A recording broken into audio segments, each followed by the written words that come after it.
بسم الله الرحمن الرحيم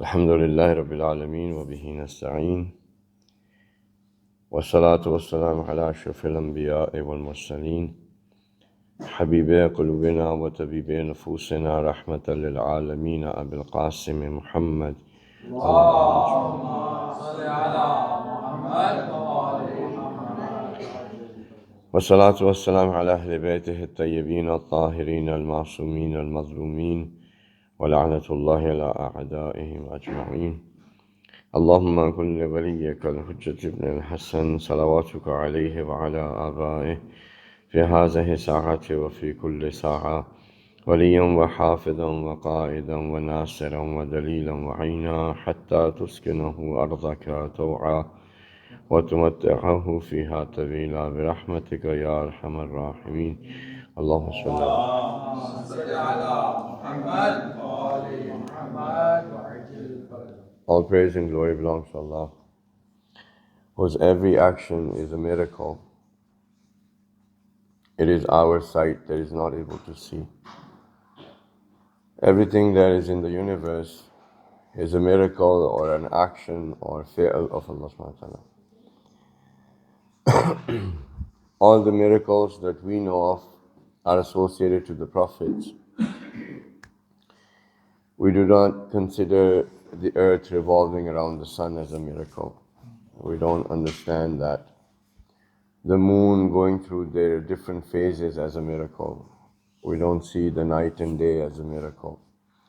But when you take a look at the Holy Quran, Allah subhanahu wa ta'ala mentions those things. And the water coming down, rain, different events that happens in the universe, in the system. He mentions them, and majority of those verses tells us to do tafakkur, to do the tadabbur, to think about it, to deeply think about it. So if you understand that Quran is a book of miracles, Quran explains the miracles of Allah subhanahu wa ta'ala, and it is a miracle, then our relationship with the Holy Quran will change. We don't really consider it as a miracle of Allah subhanahu wa ta'ala. Why? Because if we had the asa of Hazrat Musa alayhi salam, we would consider that as a miracle. You can throw that wooden stick and it turns into a python or an anaconda or, a huge snake. And that for us would be a miracle. If we had the Yad Bayda, white hand, just lights coming out, consider that as a miracle. So by definition that we think is a miracle, Quran doesn't really fit into that. We have a belief that it is a miracle. We say that it is a miracle of Allah subhanahu wa ta'ala, but we don't consider it as a miracle of Allah subhanahu wa ta'ala. Is that true or no? It is one of the only miracles that is given to a non-Masoom. It is the only miracle that is given to general population. And no other miracle of any of the Prophet is accessible to general public.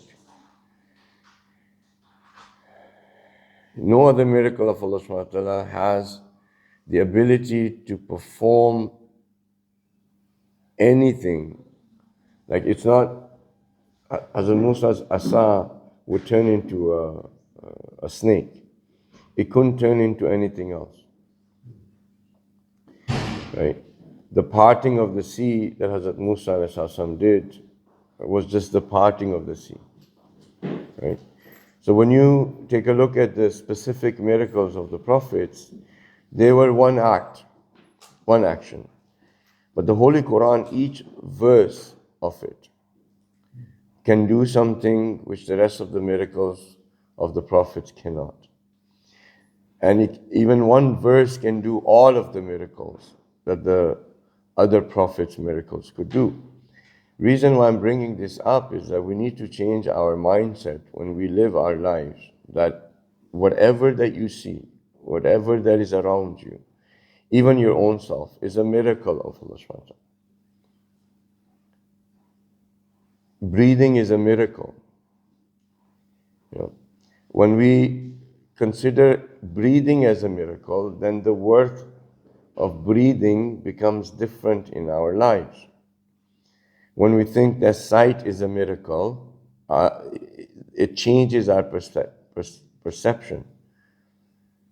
Because the relationship we want to build with Allah subhanahu wa ta'ala, we're always looking for miracles. You know, a lot of people, they will say, okay, I will do such and such things, and I'll get this, you know, a place in spirituality where I'll be able to fly in the air, or, you know, Darul Ars, or under the earth, or teleport myself from here to there. You know, and we consider that as the spiritual power, or you can't really call it miracle, but as a karamat. And we're all looking for that. Right? Yes, sir? So now, if you see that everything that you are looking at as an action of Allah subhanahu wa ta'ala is a miracle, then your whole life changes. You're not waiting for a miracle. You are within miracles. Yes? Einstein said, maybe that would make more sense. He said, either everything is a miracle or nothing is. When he looked at the universe, he said, either everything is a miracle or nothing is. So either you believe that everything that is there is actually a miracle, or you believe nothing is a miracle. Right.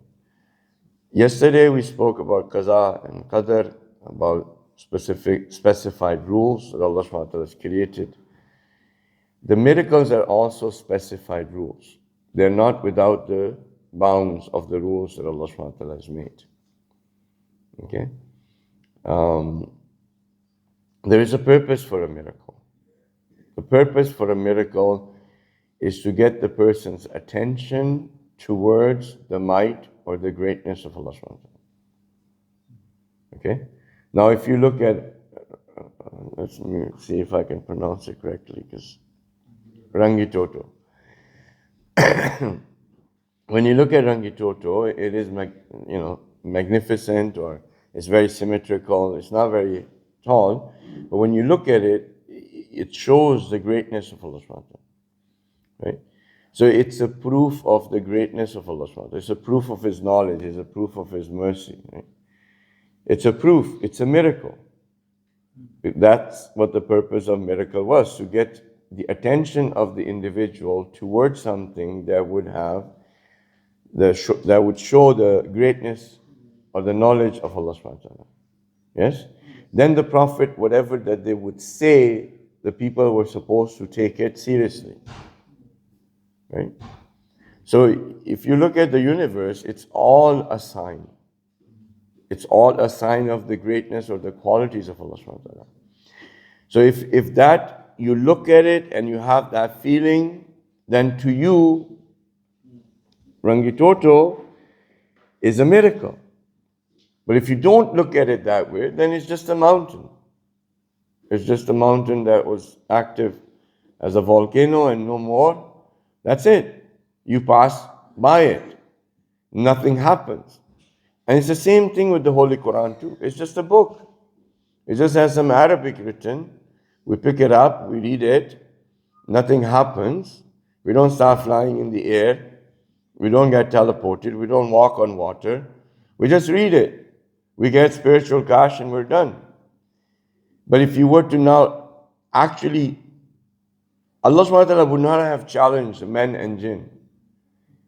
That if you say that this is not from me, then bring it. Bring 3 verses like that. And you will not be able to, even if you combine all of your knowledge, you're not going to be able to. But when we read it, what is the surah? Al-Baqarah, cow. Al-Fio, elephant. When we read it, when we look at it, it doesn't sound like something great. That's why there's around, one time I saw there was around 3,000 different websites who had the Quran in there, but it wasn't the Holy Quran. They made it up. Even a lot of the translations, they will change here and there, and you don't know. Right? And so if they can come up, okay, you came up with, elephant will come up with, for example, possum. Right? So even just looking at our own way at the Holy Quran, it doesn't seem like a miracle. Yes? How to make it look like a miracle would be that if you were to just open it and then read a verse and Mano Salva comes down, then it'll be a miracle. Why are we thinking this way? It's because our priority, our perception is just material. Anything that is material and of extraordinary, out of routine, we classify that as a miracle. But if you were to open the Holy Quran and the emotions that you're going through, right? The emotions that you're going through, and you read it, and those emotions the verses are dealing with those emotions. Try to ask whoever you want, AI or whatever, that what would be the probability that there is an unanimated object, right? That has no technology, no nothing. But if a person was to hold it, it would sense the emotions of that person and will be able to identify their emotions and give them guidance that will give them therapy where the emotions are taken care of and they come in a state of peace. And it's randomly open. AI will tell you it's not possible. It's not possible that an animated object that has no technology, no nothing, it's not alive, and you connect to it in that manner. Or that, it soothes my heart. Right? So if our relationship changes with the Holy Quran, Quran molds itself to us. Okay. Miracle? No? Miracles are only associated to the prophets, right? So for us, the Holy Prophet, even at that time, people was like, okay, if you are really from God, you're really from Allah subhanahu wa ta'ala, then you should have some miracles. They were also looking for that. Right? So just like today we are. And the mindset hasn't changed. We still get in awe when an extraordinary thing happens, then we are more connected to it. See? Okay.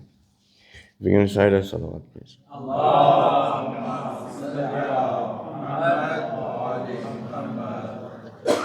Okay. So the reason why I mentioned to you that it is alive, if you were to now look at that way, that in itself is actually a pretty big miracle. And it's not that it's our perception, right? We think, okay, you said it to us, we will start thinking that way. Just because we start thinking that way, it's still not alive to us. Okay, we'll say it's alive, right? Whatever that you are seeing in 3D is actually the shadow of Al-Misal. And if you were to go in Alimi Misal, whatever is in Alimi Misal is the shadow of Alimi Aql. And whatever you see, if you could go to Alimi Aql, is the shadow of Alimi Asma. Right? When we think about heaven, we say it's like this. Heaven will be like this. Meaning this is real. This is real and heaven will be like this. Not that heaven is like this. Heaven is real, and this is like heaven. When the reality is what? That this is like heaven, not that heaven is like this. So the actual reality is above us. But we think the other way. What are you?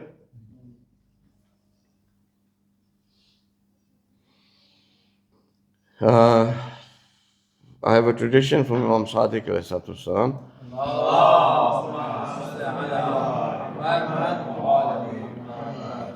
Imam says that Kitabullah ala arba'ati ashya ala al-ibara.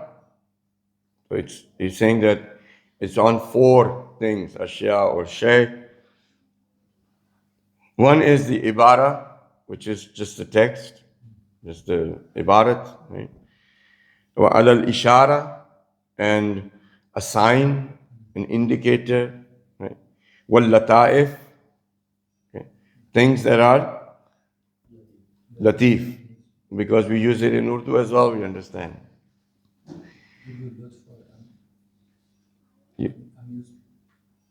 Used for?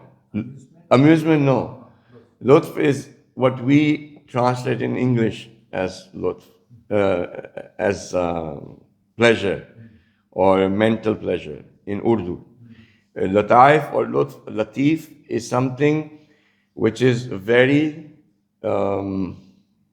Scary or that. no scary. No. In Fosha we're talking, not in colloquial. So latif is like thin, delicate. We use that in there too. It's something which is neither physical nor metaphysical, sort of in between.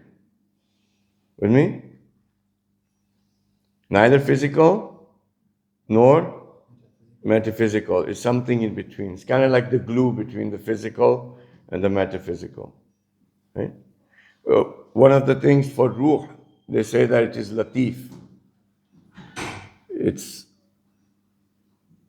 ruh in the layman's term. Ruh in philosophy is different, layman's term. They say ruh is latif. The air is latif. Air, no, that's Urdu. Now get latif because we use in Urdu. There's also people's name. Like Latif is also people's name. Is Abdul Latif.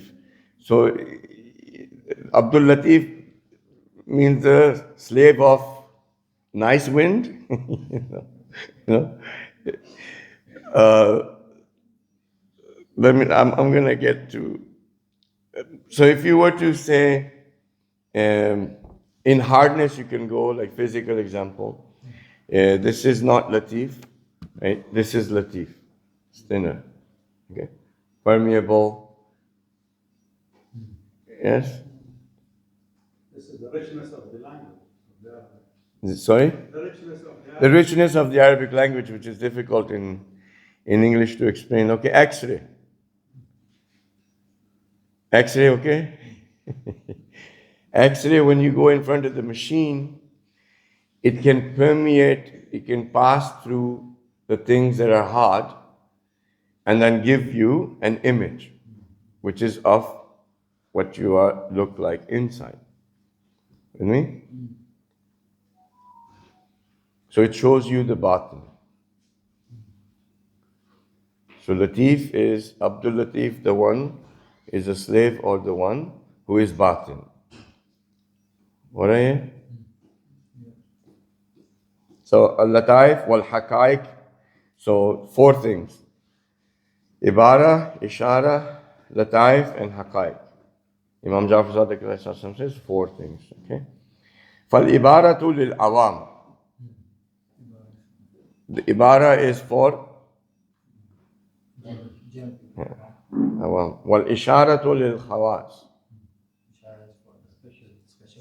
Okay. وَاللَّطَائِفُ لِلْأَوْلِيَاءِ. Okay. I think maybe why you use scary is because like spirits latif, like scary, or jinn latif, like scary, maybe like this. Okay.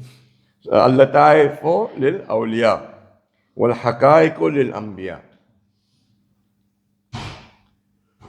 So for ibara for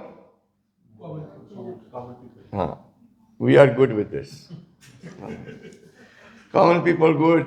Awam good. It's okay. Common people, Ibara, thank you very much. We're done. My Ramadan finished. You go home. We're good. Awam, we're good. Layman, we're okay. All right. Khawas, no good. Khawas, no. But Ishara is for khawas. So if a person is able to get the sign or the indicators towards reality or is indicated towards the truth, then that person is no longer awam. It's no longer ibara. Now he's from khawas. He's from khawas. Okay. People who are special to Allah subhanahu wa ta'ala. Awam, no special. Awam is like awam. But khawais or khas people, like we say, specific people who are close. Huh? For example. So, okay. وَاللَّطَائِفُ لِلْأَوْلِيَا. So for the awliya, they're able to see from the Holy Quran, the lataif meaning the batin. Neither physical nor metaphysical, they're able to see batin. They're able to see X-ray, what's inside. Okay? Alright? وَالْحَقَائِقُ لِلْأَنْبِيَا. And whatever is the actual reality is for the Anbiya, for the prophets. Now you might say that, okay, it's 4 levels. I am awam, I'm okay. Khawas, I don't need. Wali of Allah subhanahu wa ta'ala is too difficult. And Nabi, I'm no. So what are we left with Quran out of the 4? One thing. Just the Ibarah. The thing is, these are 4 levels that Imam Jafar Sadiq is saying that a person has the potential to get to. Okay? There are many scholars in the end of days that are going to have the same level or status as some of the Anbiya of Bani Israel. We have that in tradition. So why are they going to have the status of some of the Anbiya of Bani Israel? Is because they are of the same path. They are of the same path. They are doing naba to people. They are telling them they're Nazir, they're Bashir. They're telling people, be careful, this is good. They are guiding, they are leading people towards Allah subhanahu wa ta'ala. They are an opportunity for us to be, for them to be our role model. If you look at all of the characteristics, for example, for a Nabi, if that is present in a scholar, then also the scholars are part of the path that the Holy Prophet has said is the path of Aimma and of Anbiya. Right? So for some of those scholars, the Haqaiq becomes apparent. Now if a person goes in this path of spirituality and they're moving forward as the friend of Allah subhanahu wa ta'ala, as the wali of Allah subhanahu wa ta'ala, then a lot of the ishara for them would become, Quran will give them the indicators. Right? And if they are from the awliya, right? If they are from the awliya, they'll have the batin of things. Right? So why when we open and we only see ibara, why? Because we are awam. It's not that Quran cannot do this. Quran can do this. But Imam is saying that if you are from Khawas, or if you are from awliya, or if you have the characteristics of Anbiya, of course you're not Masoom. But if you have the characteristics or the path of Anbiya, then Quran shapes and molds itself.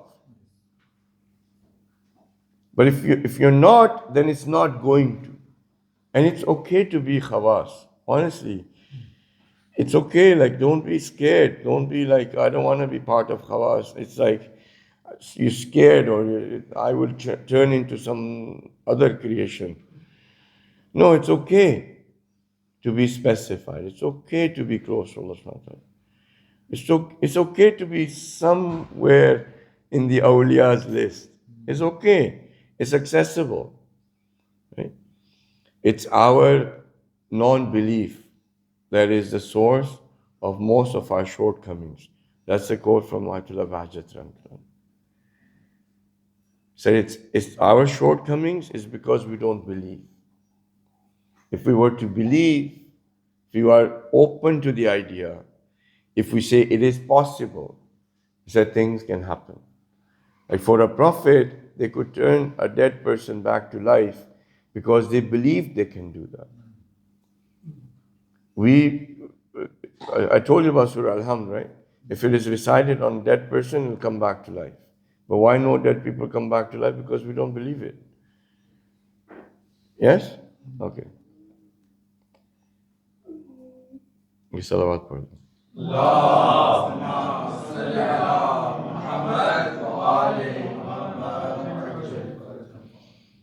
Okay, the other thing about the Holy Quran is that it is a way of awam or khawas or awliya or anbiya to have a conversation with Allah subhanahu wa ta'ala.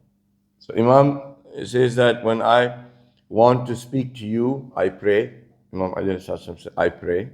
When I want to hear you, I read or I recite the Holy Quran. Now when you are reciting the Holy Quran, it is talking to you. But you have to understand that it is talking to you. So in the beginning, if you were to see the verse, Ya ayyuhan nas, you can say, okay, this is for me. Okay. And as you progress, then if it says, Ya ayyuhal ladhina amanu, you say, okay, it's for me. Right? But at least somewhere, you should think that it is talking to you. As you grow in spirituality, you will find that these verses actually do highlight, they do become very attractive. If you look at the verses as Allah subhanahu wa ta'ala is speaking to you. When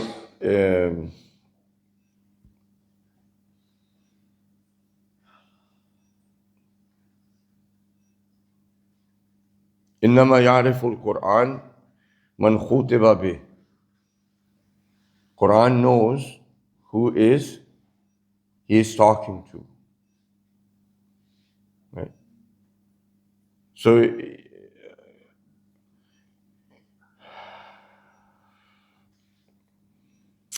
I told you about Imam Masum, the book being Tawalla and Tabarra, right? The Holy Quran. So if you look at it, that these words are actually Allah subhanahu wa ta'ala is saying for me, that when you're reciting it, it becomes more personal. Right? Okay. So let's say there's no trick or anything, I'm not going to. But let's say I'm emotionally, I know that I have something as an emotion. I want to get rid of it. I want some comfort. Okay? So I speak to you. I say, okay, I have this problem. Emotionally, this is my problem. Can you help me? You look at me, you say, okay, I can help you. You give me advice. Yes? So same way Quran can do for us. Okay? You don't have to have, this is not istikhara, this is nothing like that. So you sit down, you have your wudu, you sit down, you bring an emotion, you bring a situation, you bring a scenario, you bring something that you need guidance of. You bring that condition, okay? And then you open the Holy Quran, you look at the right page, and you start reading. And as you start reading, you'll see that those things will appear in those verses, okay? And those emotions will go away, or you'll get comforted. You know, Allah subhanahu wa ta'ala did not used to speak to regular people. If he spoke to a prophet, they would get the title of Kalimullah. Allah subhanahu wa ta'ala has given you an opportunity that he can speak to you anytime you want. And we let go of that opportunity. It was not for general people. General public could not do it. You would have to go to some mountain, Allah subhanahu wa ta'ala would have to show up, or show up lightning, and then afterwards, this is accessible to us. You can talk to Allah subhanahu wa ta'ala and any time that you want. Yeah. So the verse is وَإِذَا ذَقْنَا النَّاسَ رَحْمَةً مِّن بَعْدِ ذَرَّاءٍ مَسَّتْهُمْ إِذَا لَهُمْ مَكْرٌ فِيمَا fi ayatina. So when the people are given my mercy, min ba'di dharra, after that they have difficulties, or they have darar or loss, um,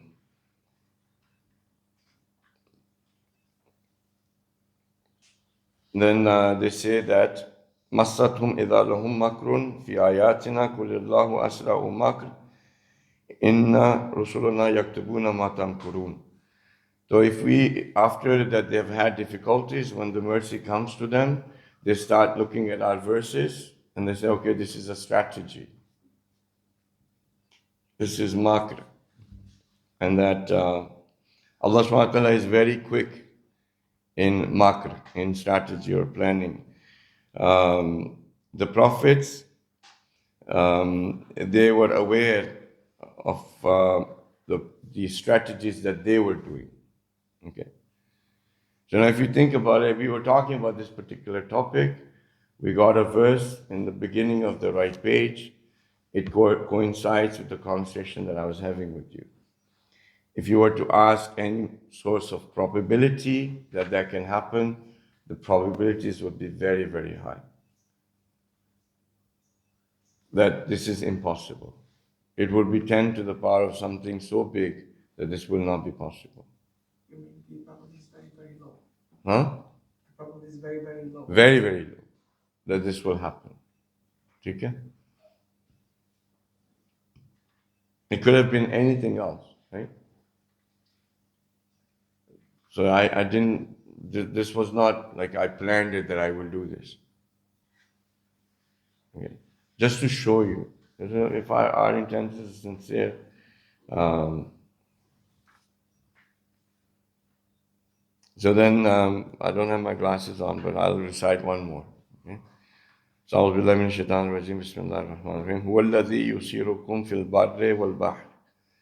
So Allah subhanahu wa ta'ala is the one that you're able to go into the land and into the sea. حتى إذا كنتم في الفلك وجرينا بهم بريح طيبة وفرحوا بها جاءتها ريح عاصف وجاءهم الموج من كل مكان وظنوا أنهم أحيط بهم دعوا الله مخلصين له الدين.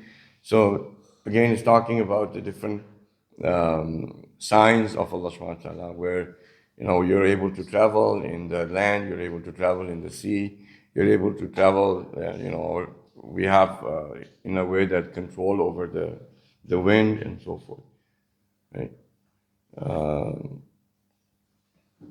And he's talking about the miracles that he had given to the prophets. And we were talking about the miracles of the prophets, right?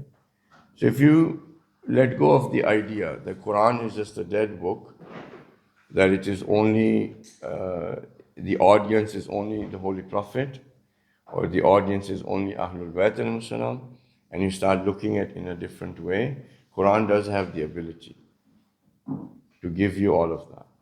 Okay? Yes? No? I know. I know. It's not yes, but I know. So, Ya ayyuhan nas or Ya ayyuhal insan, you go through any of the verses, they're talking to me. When you get to a little bit of level of faith, then you can say that it is talking, Ya ayyuhal ladina amanu is talking to you.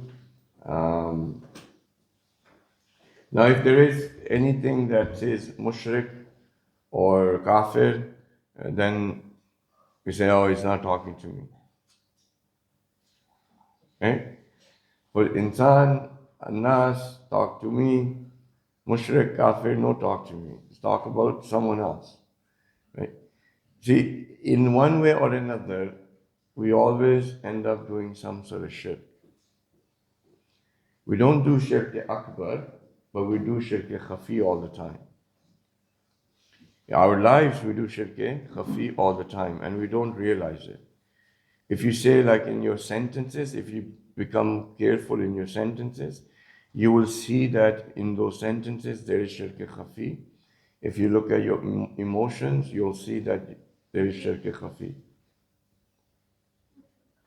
Majority of us. Like if you have the emotions, what will happen if I am dead? What will happen to my children? If you have that emotion, if you have that feeling, if you have that thought, what is that? It's shirk khafi. If I don't take care of my children, what will happen to them? Shirk khafi. If this person doesn't give me what I need, what will happen to me? It's shirk khafi. So if you look at majority of the speech that we do in our day, and you become careful of your speech, you'll realize that we are doing shirk khafi. Most of the time, we are doing shirk khafi. And kufr, we're also doing, kufr means to hide. Okay? We don't say that we don't believe in Allah subhanahu wa ta'ala. But whenever we are hiding God or divinely nature, we are hiding something. Right? Every kufr has 7 levels. Topic is not that. But we have a blessing, you are taking it for granted. It's a form of kufr. A person commits a sin is a form of kufr. Because they were supposed to obey Allah subhanahu wa ta'ala and they're hiding that. Allah subhanahu wa ta'ala was worthy of obedience, they're hiding that. Right? So if you look at us, we hide a lot of things. And anything kufr means to hide. So if we're doing that, the verse can be speaking to us too. If we're doing shirk khafi, it's speaking to us too. And it's okay to realize that we do shirk khafi. And if the verse is telling us, then during that day or whatever that emotion is, will give you an indication that you are doing that. If it gives you an indication, what level are you at? Please just, I'm not very fast today, so. Khawas. Right? If it gives you that indication, then you are part of khawas. So, and then as you go along and with the different levels, then you start realizing that Allah subhanahu wa ta'ala, the way He's speaking, all of the verses are talking to you, and then you get Allah subhanahu wa ta'ala to be very personal. Then when you get to the verse like, مَنْ ذَا الَّذِي يُقْرِضُ اللَّهَ قَرْضًا حَسَنًا فَيُضَاعِفُهُ لَهُ أَضْعَافًا كَثِيرًا. Then you get to this verse, you get really motivated. Allah subhanahu wa ta'ala is saying, give me, who's there who's going to give me some sort of qarz hasana. So you say, okay, I'll give you qarz hasana. Your relationship becomes more personal. And what is this qarz hasana that I can give you? I can give you my life. I can give you my children. I can give you my wealth. Right? I can give you my time. I can give all of that to you. Right? Why? Because now you're taking this verse, this is personal. He's saying to you, not to the Holy Prophet, not to anybody else, to you. And you're like, yes, I can do that. Right? And in that will teach us Isar. And Allah subhanahu wa ta'ala said, if you were to do that, I will increase. A very big increase. Often kathira. I'll give you a very big increase. So you get more motivated. If I'm going to give a curse to someone and they say, I'll give you a huge repayment, you'll be more motivated to give. Yes? But if this verse becomes personal to us, if it remains in just the body of the qaddus, just in the body of sawab, spiritual cash, if it remains just in that context, then it doesn't motivate us. We just, okay, we pass through the verse and that's it. Right?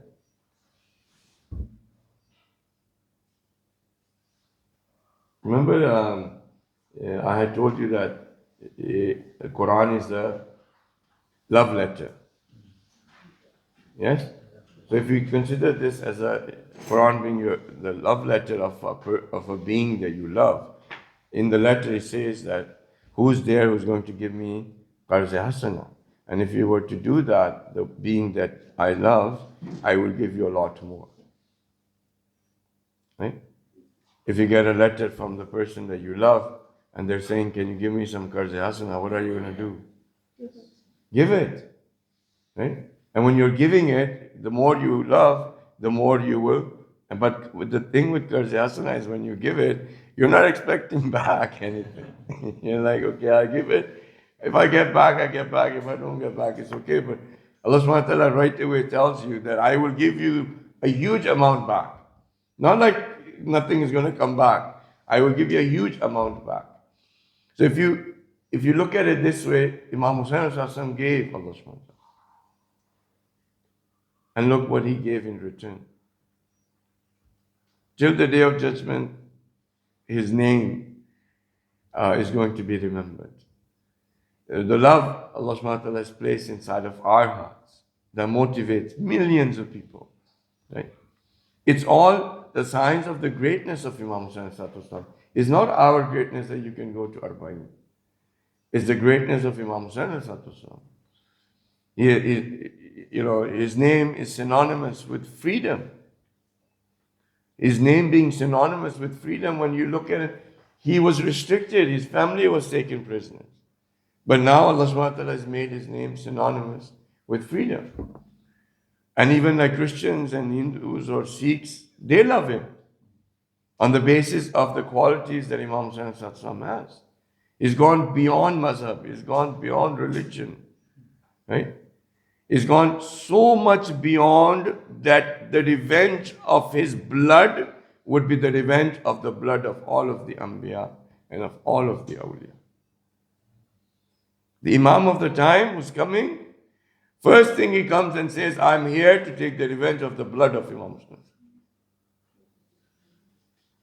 Meaning what? Once the revenge of the blood of Imam Hussain is taken, this world will be filled with adl and qist, as it was filled with injustice and inequality before. Right? Meaning as long as you see the oppression, all of this is because the revenge of the blood of Imam Hussain is not taken yet. But once it is, all of this will go away. Allah subhanahu wa ta'ala gave everything that he had, right? And Imam Hussain gave everything that he had. Right? Okay, so no. Yeah, if you can recite a salawat, please.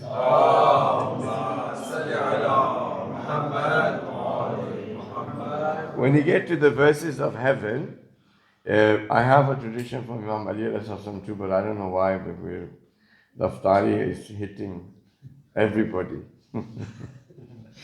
Before it was some people that I can see sleeping. Today, everybody is getting the iftari. Something was in the food then. Yeah. So, when you get to the verses that are talking about heaven, at that moment, see if in your heart you can feel motivation for heaven. Okay? That you stop at that verse and check your heart. Okay? Don't go further, just check your heart. If you have some sort of emotions when the heaven is mentioned. Then when you get to the verse of hell, stop there and see if there's any sort of fear that comes up. Right? When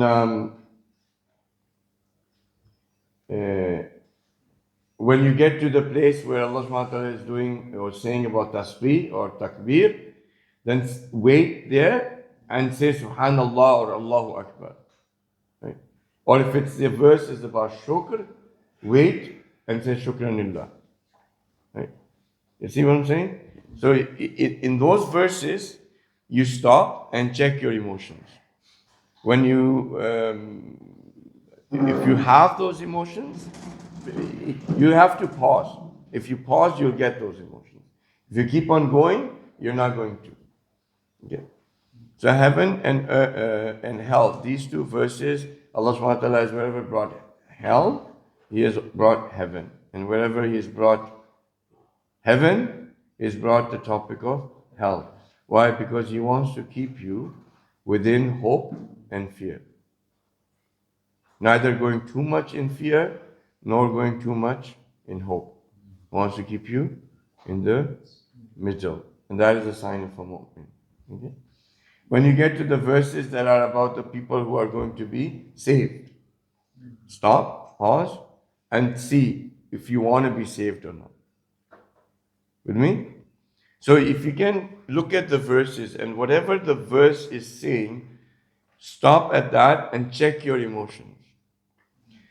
Because I'm not going to go through, when I go through the Arabic and then translate, it gets longer, but you have verses in the Holy Quran that says that in front of the people, when they remember Allah subhanahu wa ta'ala, wajalat qulubuhum, their hearts change. Their hearts change. Their hearts become, wajalat meaning what? They become exuberant. They become emotional. Right? They become emotional. And when the recitation of the Quran is done, it increases in their faith. It increases in their faith. What did Imam Ali say about the 4 pillars of faith? Sabr, Yaqeen, Adl, and Jihad. Right? So when these verses, you're looking at it this way, there will be a verse about sabr. There will be a verse about heaven and hell. There will be a verse about Muharramat. There will be a verse about shahwat, right? That's part of sabr. Then when you are looking at the different verses that are giving you the reality, right? Tabsiratul fitna, that it's the reality, the real thing, not illusion. You will get those emotions. So these verses will talk to you based on those 4 pillars and the 4 parts of each pillar. And when these verses talk that way, and you look at that way, then your iman will increase. Yes? And maybe some people will come and listen to Dr. Saab when he's reciting. Inshallah. MashaAllah, his skill is like, much better than mine, and I think much better than any one of us that is here. Right? And it's an opportunity we miss out. But if you come, and it's not just about the ibara, right?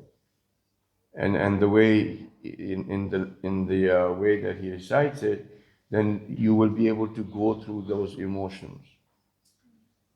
That if you're listening for heaven, then you check hell, you check iman, right? So you'll be now aware that this is what I'm supposed to feel. This is what's supposed to happen. This is where I have to pause.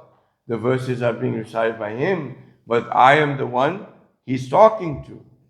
It's not he's just reciting, he's talking to me, right? And it'll become personal. الذين آتيناهم الكتاب يتلونه حق تلاوته أولئك يؤمنون به. If the right of the Holy Quran, the way it is recited, is given, that's also one of the signs of Iman.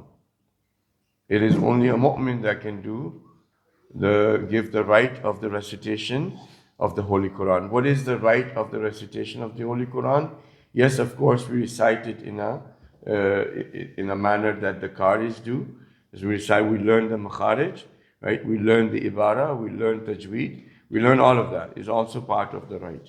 But when we recite it, when we understand, when we do tafakkur, when our emotions change, when the verses are talking to us, when we think that it is a miracle, when we know that Allah subhanahu wa ta'ala is talking to us, when we understand that this is the one that is going to give me the therapy that I need, my emotions are going to be managed by the Quran. Quran is going to change the way I change. When I go through different levels of spirituality, Quran is the one who will take my hand to get me higher and higher and higher. All of these things are the rights of the recitation of the Holy Quran. It's not just, you see? And of course, whoever is going to give this right is going to be a mu'min. And like yu'minuna bi, they are the ones who actually believe in it.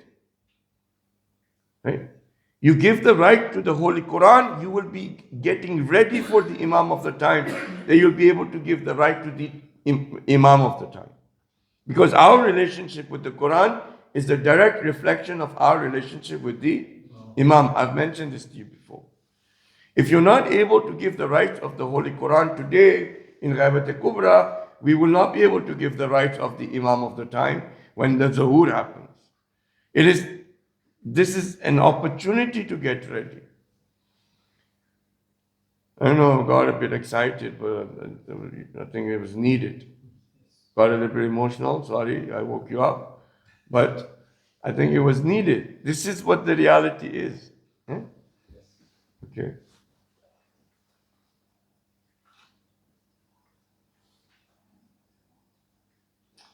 Ahlulbayt has a nice quote. He says that if there was a book that could give the reflection of all of things, it would be the Holy Quran. If we give the reflection of all things, it would be the Holy Quran. It gives the reflection of heaven and hell, and it gives us the reflection of heaven and hell, but we are heedless of it. It doesn't really make a difference when we recite the verses of heaven and hell, although it's giving you an image or projection of heaven and hell. Right? Why? Why are we this way? Because we have attached our hearts to this dunya.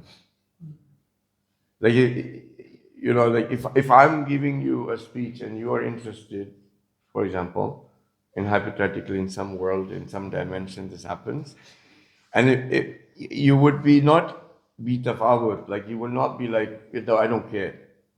You will actually care, right?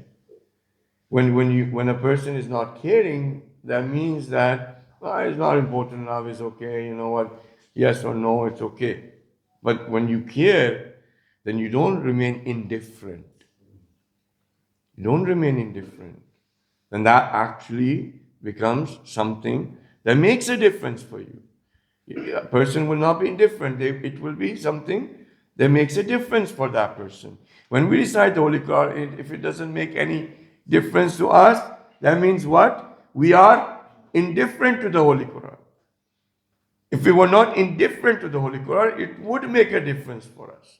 We're talking about heaven, yeah, okay. Talking about hell, okay. Talking about Iman, yeah. But this is showing what? We are indifferent. But why are we indifferent? If I was to give you right now the course of PMP, I could, because I don't have certification, but I could. I could teach you the Quran of project management, right? PMP. People would be lined up outside for that project. Because once you know PMP, you go give your certificate, you can get a job. And when you get a job, you get money. When you get money, whatever you desire your needs are gonna be taken care of. You'll get a status. I have done PMP, I'm a project manager, I'm certified. People will look at you differently. They will respect you, right? You will get a higher pay. Then maybe you can actually own a house. So all of those things are making a difference to you. Therefore, you're not indifferent to the course of PMP.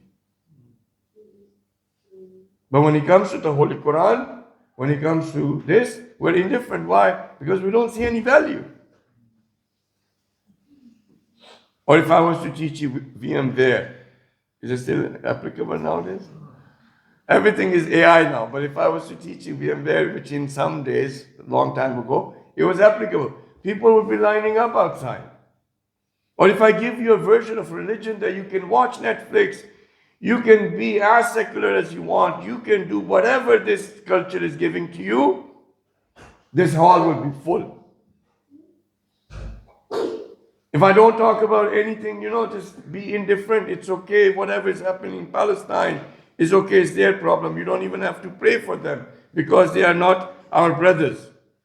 The punishment that they are getting is their punishment because, such and such of their aqidah. I go through all of this, we're full. Right? Why? Because that person is speaking to them where they find value. They want to watch Netflix and they don't want to go to hell. They want to watch their movies and they don't want to go to hell. They don't want to do hijab. They don't want to go to hell. They want to have all of this and and everything. So then it's good, with no indifference. Of course, but if you do the right of the Holy Quran, there are very few customers. This is the words of Imam Ali. If you look at Nahj Balagha, he says that when the right of the Quran is given, it is like that commodity which is rotting and no one wants to buy it. That is in Akhir Zaman. You know those fruit you go to the market, they are getting ruined and they put it on sale, for nobody even wants to buy it on sale. Imam says Quran will become that way. And when the right of the Quran is not given and it is used for their own, Quran will become the most expensive. And it has become more expensive. That person will charge you $1,500, $2,000 an hour and you'll give it.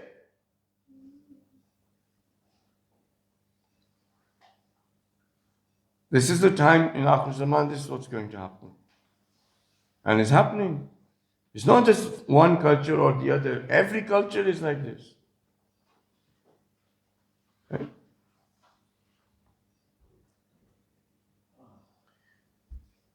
He says that I wish that we could have been, that we had some value for something that can differentiate between right and wrong, between haqq and batil. Because I wish we had some value for that. Quran is the differentiator between haqq and batil. It's valuable. It's valuable. If you stay in gray, it's not worth it. If you can get out of gray and this is right and this is wrong, something that can give that to you is worth it. Allah says that I wish we had some value for it. What do we have value of? Gray. And the more something is gray, the more valuable it is. The more something is black and white, the less value. Right?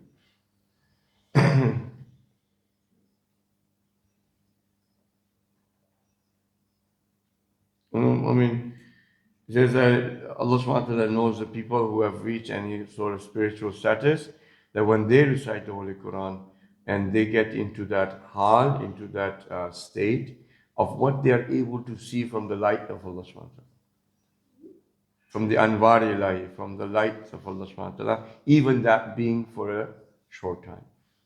Okay? We're letting go of that. Yeah. Recite the salawat.